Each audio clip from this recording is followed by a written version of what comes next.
welcome, bienvenue. You may notice for the first time in a good while, my dear friend Stephanie Mitchell Hughes is with us.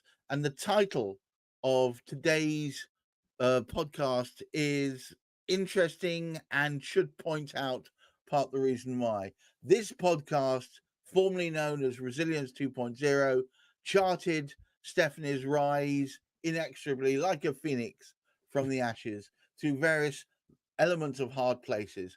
And unfortunately, they weren't over. There was more. Providence had more in store for her.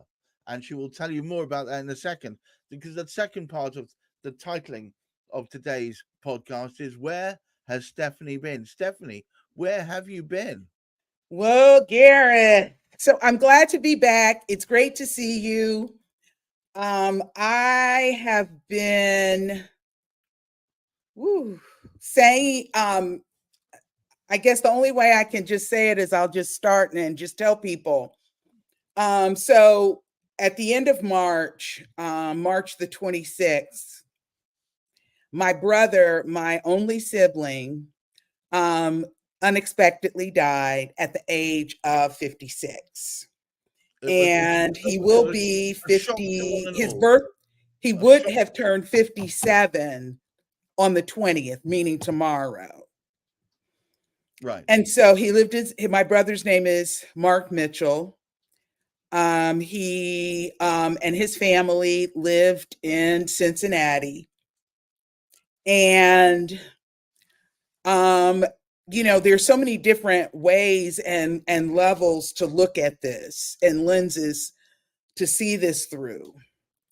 So my father died unexpectedly in June of 2020. And at the time that my father died, I and my brother and my children, my brother's children, my sister-in-law, we were in Atlanta to support my cousin at my aunt's funeral. Right. And I had literally just talked to my father. And then the next thing I know, he is dead. And so we fast forward now to March, and my brother woke up in the morning just as he would normally, and did tell my sister-in-law that he was having difficulty breathing. And then in the next instance, my sister-in-law did call 911, and paramedics did come to their home. And my brother was giving the paramedics basic information, and literally within an instant, snap your fingers, he was gone. And his loss is just devastating on so many different ways and for so many different people. For me, it's devastating because I now don't have a sibling, and I just thought that in the trajectory of life, they say you're the person who you know the longest in your life is your sibling. Right. And certainly did not anticipate or see him, leaving at this point. My mother lost a child, and I'm certain that at 88 and a half years old, my mother probably was not anticipating losing a child. And then I look at the loss of my sister-in-law. She and my brother met in college. They'd been married for 31 years, almost 32 years. And they've been together for at least 35 years. And that's a long time. And they did a lot of work together. And my sister-in-law was there to support him through so much of what he did. Right. You look at the loss for my nieces, my nephews, my sister-in-law and brother had 2 sets of twins, boys and girls. And my brother and sister-in-law have five grandchildren. And so you have the familial, and then my cousin lost the brother who she never had because my cousin's an only child. Right. And so you have that immeasurable loss. But my brother and the really the biggest emphasis, and this is if you know my brother Mark, when he died, we received tributes poured out from across the country. Because my brother was what I would call, and what I said to him many times, he was a builder of men. If you looked at him in terms of his credentials on paper, he has a bachelor's degree, he has 2 master's degrees, and he taught at an inner city high school in Cincinnati for over 30 years. But the thing that he did and this legacy that he left was that he built this basketball program. And in the process of building the basketball program, he built up young men who came from very challenging, many of them came from very challenging circumstances. And it was never at all surprising to go visit my family in Cincinnati. And if I went to my brother's house, there might be a young person living there with he and my sister-in-law and my nieces and nephews because they needed somewhere to go. And so he just poured in and poured in and poured in. And he was a very good basketball coach. He was a very tough basketball coach, but he was also a very good basketball coach. Right. And he helped to shape my nieces and nephews, all of whom played basketball. And then he went on and coached for 4 years. He spent 4 or 5 years at The Ohio State University as an assistant women's basketball coach. And just coincidentally, not intentionally, he was my nieces played on the Ohio State University's women's basketball team, and one of them has gone on to play in the WNBA. And so with them, it's constantly building and pouring all of what he had for them and into them. The way my brother built the basketball program at Taft, he and my sister-in-law had a canteen. And during games and during the school day, my brother bought and got the equipment that they needed, the uniforms that those students needed, the young men needed, all of those things by selling ramen noodles, candy, pickles, and all of this out of his office at Taft. And those sales purchased the things that the young men needed, Right. so that they would look like every other high school basketball team. And after my brother left Ohio State, he went on to Wilberforce University and was working very, very hard there to build their program, and by extension, build the young men who work there. I mean, who were playing on his team, excuse me. And so, there's just so much that I could say about him. I mean, we got my niece, Kelsey, who plays for the Indiana Fever, has been carrying my brother's cell phone. And people like Dawn Staley and Cheryl Swoops and people like that were, reaching out to express their condolences. And I just think that, when my brother died, one of the things that I believe is that when we are born, God knows they know when you are going to die. And the other thing that I believe is that when you have completed your purpose, what it is that you are here to do, that will mark the end for you, whether you are 100 or whether you are 35, or as in my brother's case, 56 years old. And it is You think, within a so gut. you think that his purpose was complete? Absolutely. Absolutely. My brother did just so much, never really thinking or caring about any accolades or seeking accolades.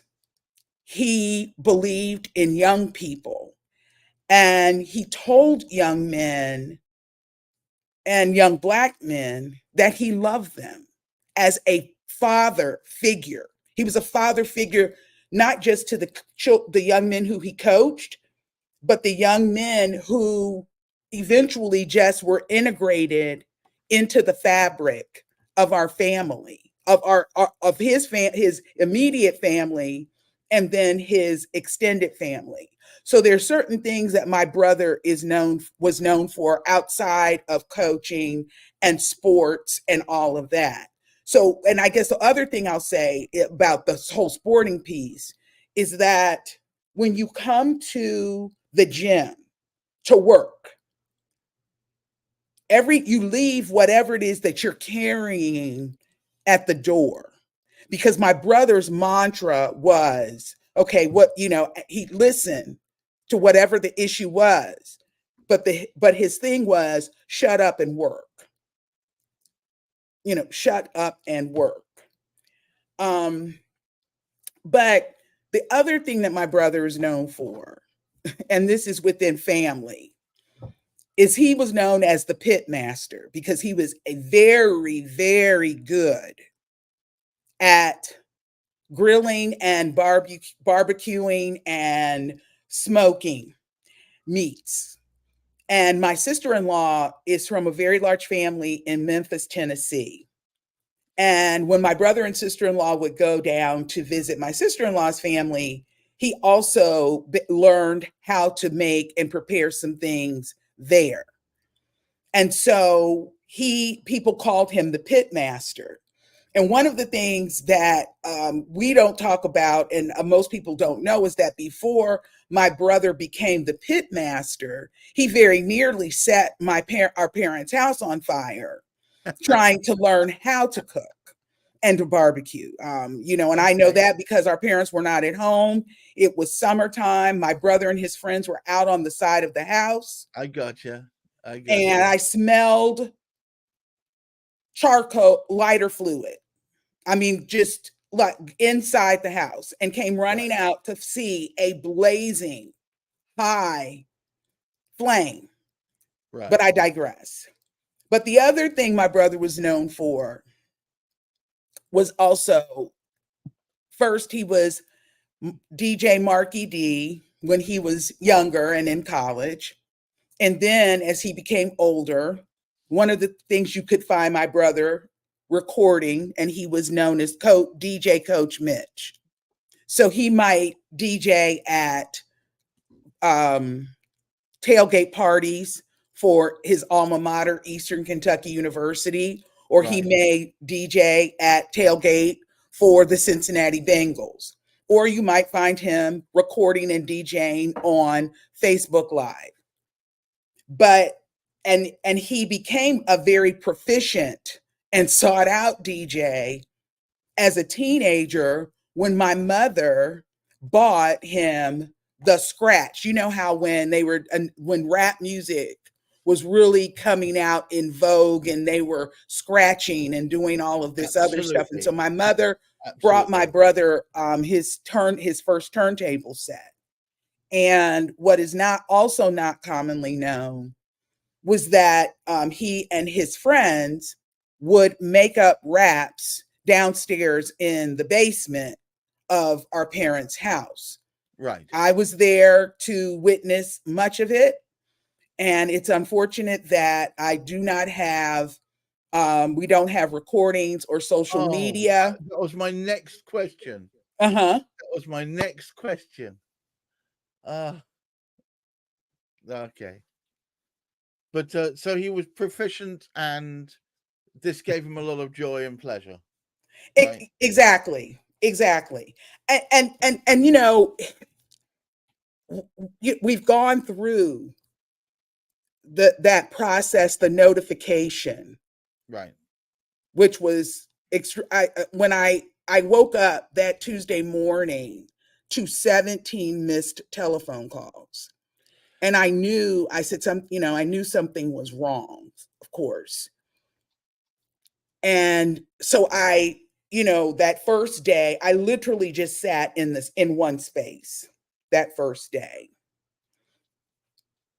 And now there's that time when you lose someone, the time of adjustment. There's the reeling, there's the disbelief, like, okay, this really did not happen. Right. I need you to kind of back up and come back in the room and tell me one more time. Now, what happened? We talk about, and there's much written about the stages of grief, of Yeah. acceptance, of Yeah. anger, of these different things. Well, And you go at one through, time I really, really believed in that.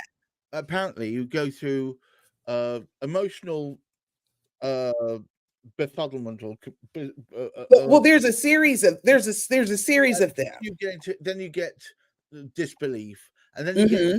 anger, and then you get frustration, and then finally supposedly acceptance. But Hmm. you don't agree with that as a progression. I don't see, and it's like I told you before we went on. I do not believe, or I no longer believe, that there are stages of grief. There's so much about death and loss that I think many of us fear, like, or we just don't, it's like, I don't want to face this. And we've talked about this a little bit before. We are, because of our age, in what I call that long season of losses that you're absorbing. Friends, Yeah, these are the things that happen as you get older. everybody around us becomes more susceptible to drifting off, don't they? I Right. mean, it just Right. it's And kind it's of hard. It is yeah, hard. And it's the loss that comes along with that. It's like I can't even fathom or absorb or what have you. And I guess the best description that I heard from the therapist who works with our staff individually and also as a group, the staff at NAMI Franklin County. She said some of us get to stay and others of us go. And it's like we're at this gigantic dinner party and we're all sitting at the table, and some of us get up and leave the table much sooner than others. right, And the thing is, I don't believe necessarily in the stages of grief. I think that that loss is always with us. And sometimes it's directly in our face, and for some reason it's like right in our face, and it's like, no, you're not going to ignore me today. And we have to learn how to navigate and get through the day and do what we need to do when right, that grief is just right there in our face, right just beneath the surface of our skin, percolating. And right, then there are other times where the grief, and then when it's that time period, whatever that is, grief decides, okay, I'm going to go sit over here in the corner, and it may come out and try to tap you on the shoulder. I think my point is that I think that grief is always with us. That loss is always with us. And it is hard to accept these losses. It is hard to imagine someone who you have spent your life with, who you have so much history with, being gone. And it's like these building blocks of who we are seem to be disappearing. And I believe that there is another surface, those blocks may seem like they disappear, but your foundation is at the same time being rebuilt because you grow through these losses. You learn, there's growth that happens when you're having a loss, you have this loss. It seems imaginable. It's unimaginable. It seems as it's incredibly painful. It may seem unfair. You may lay down in the middle of the floor and say, I'm not going to get up I'm not getting up. I need cookies or something like that. But the thing is that the getting up, the baby steps that you take in those early days, all of that builds you, and it strengthens you, and it builds and increases your capacity, your resilience. It's just like any other challenging situation that you deal with. So that's why I don't believe in those stages, because I don't know that grief in and of itself ever ends. What I would say is that it becomes easier to deal with. You learn new coping strategies. Mm-hmm. You learn how to take the focus away from it. Maybe you learn how to, when you see the stimulus coming, draw yourself away into something that you're really interested or that you'll focus on, or you know how to seek the right support from the right people that makes Right. you feel like you can cope, perhaps. But I guess I'm being autistic. I don't feel things the same way.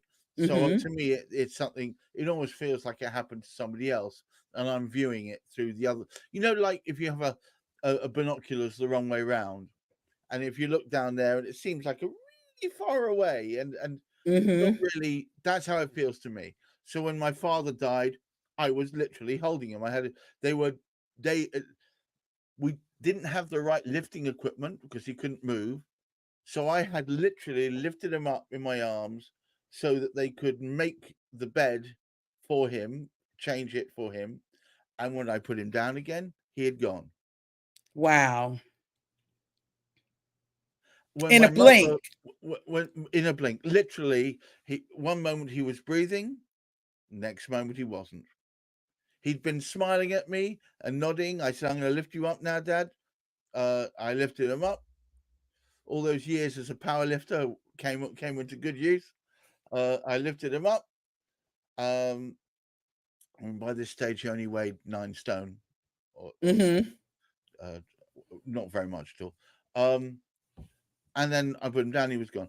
When my mother was in a care home, uh, towards the late stage Alzheimer's, she was sitting in bed. Mm-hmm. She was smiling at me. I was holding her hand, and she passed.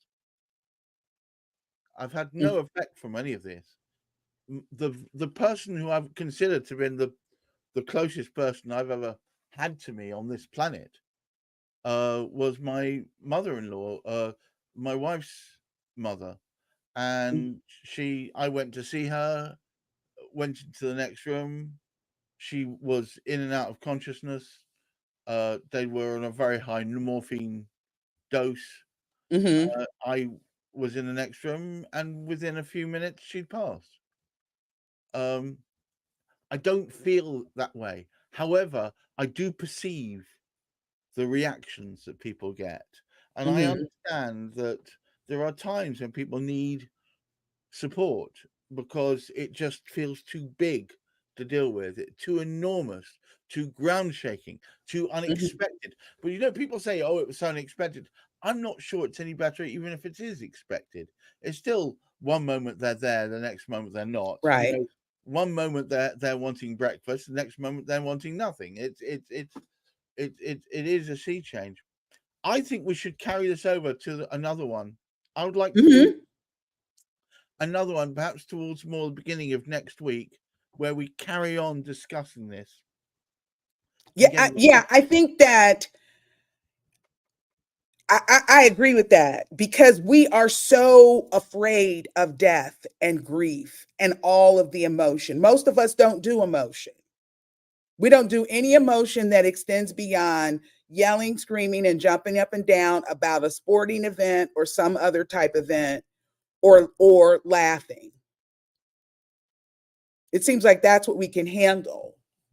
And then when these things happen, we just don't. When death happens, when it comes, and the grief and everything, it's like, oh gosh, we cannot.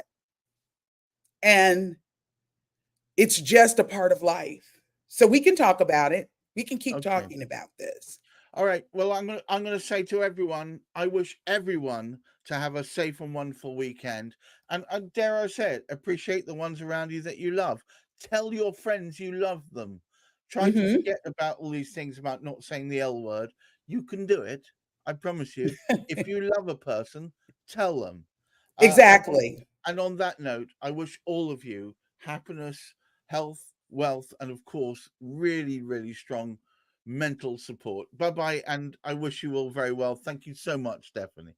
Thanks. Thanks, Gareth. Thanks, everybody.